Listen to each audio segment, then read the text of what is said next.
Hello everybody, so the online educational tool that I decided to look at for today is called Scribble Maps, and so this is the homepage that you get when you go onto the website. You don't really necessarily need to make an account for this, but so you can just get started by clicking right here and create your own map.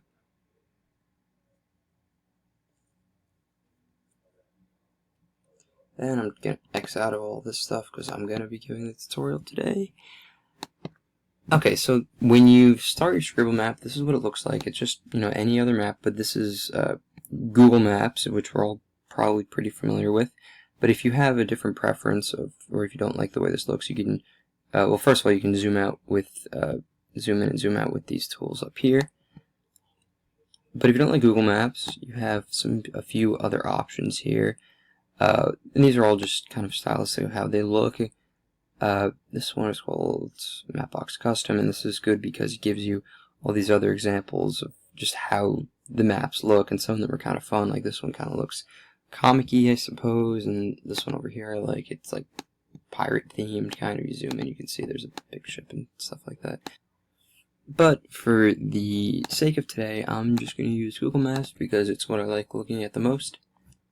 And so what Scribble Maps is a tool for you to take a map, a digital online map, and mess around with it and draw all over it, and it can be useful for all sorts of pieces of history. But to start, I'm just going to sort of explain how you actually do this. So in the top left-hand corner up here, you have all of your different tools for how you get things actually on the map. And so the ones that I'm actually kind of interested in are these ones here because they look the best. And so, for instance, if we want to start by drawing a circle, right? Click on that one there. We can choose the fill color of it. Let's just choose red. And the outline color, let's also choose red. And we're going to zoom out there. Okay, zoom back in. Okay, and let's just say we wanted to, as an example, name the Axis powers, right, during the Second World War, where we could start.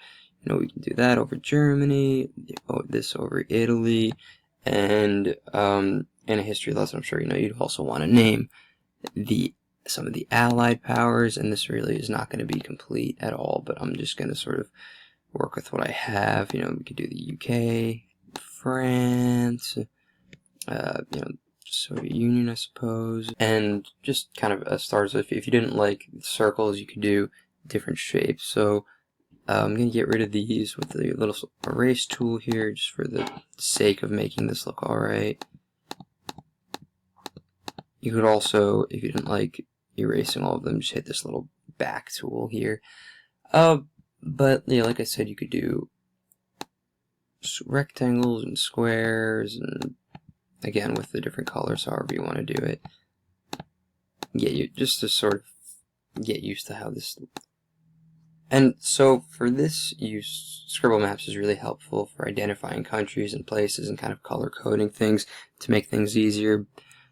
So we're just gonna get rid of all of those actually because I want to show you some other stuff. So here we have, if you wanted to kind of outline something, you have a scribble here, so we could kind of do a little basic outline of what Ireland looks like.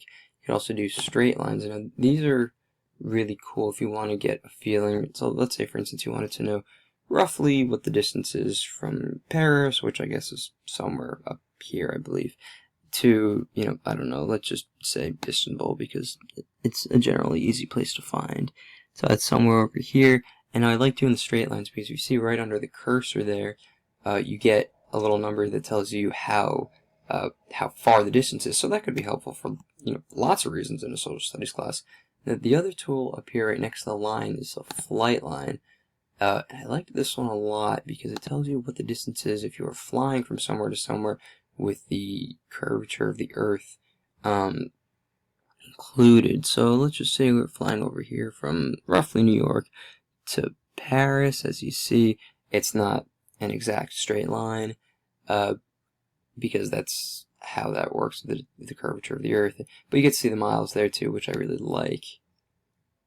And now, once again, I'm just going to get rid of what I did to keep making this look good.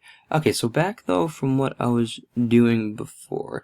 Let's say we had a circle over Germany that's red, and a circle over France that's not red because they're not the bad guys.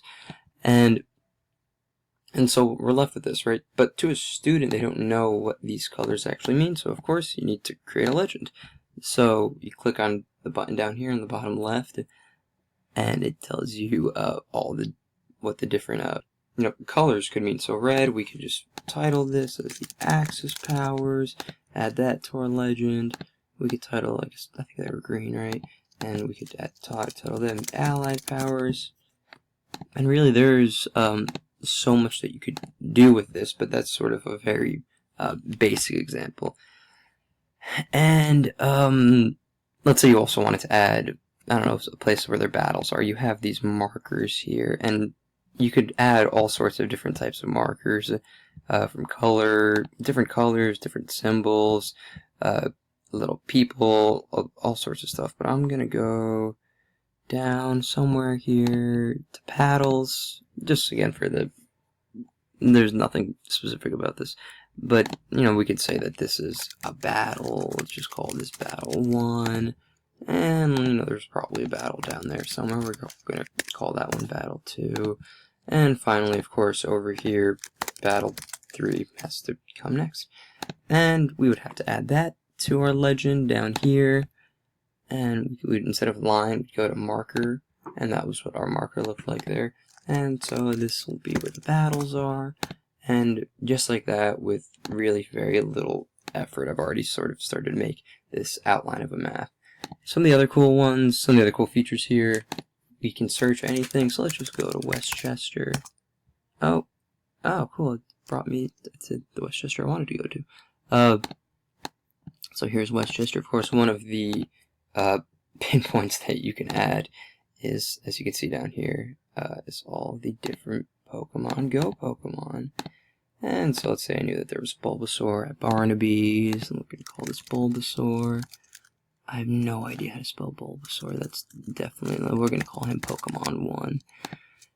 And, I'm sure there was it's Gengar over here on the quad, so I know how to spell Gengar, so that's there. And, yeah, okay, so you get the idea of different pinpoints and how that could be helpful like that. And so this is what our map looks like, all things said and done. You could have students do this very easily. It's all very user friendly, especially because they don't need to make an account or anything. So when you go down to menu, you can, up here to menu, you can save the map. So let's say save map, and it gives you the map ID. Now this is all you need to recover the map, just from being online. We're just going to call this example map 5, because I'm sure, wow, no one has taken that username. That's great. And we have to give a little example. This is example map 5, and in the description it's also example map 5. Okay, now from this point we have some of the ways that we can get to this map. Without creating an account. You could save the image or as a PDF or on Facebook, but I'm just going to continue working to show how this looks if you want to load a new map.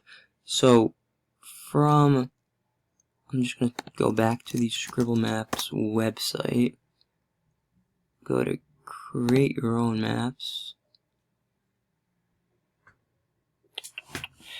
and now what did we call it? We called it example map 5. So we're going to menu to load or import, and now all we need is that map ID that we had before. We're going to call this example map 5, load it, and there we go. Everything that we worked on before, we already have. And so Scribble Maps is a really good tool that teachers and students could both use. That would be especially helpful in social studies, and I'm sort of having fun just playing with it as a social studies major as this. Alright, thank you.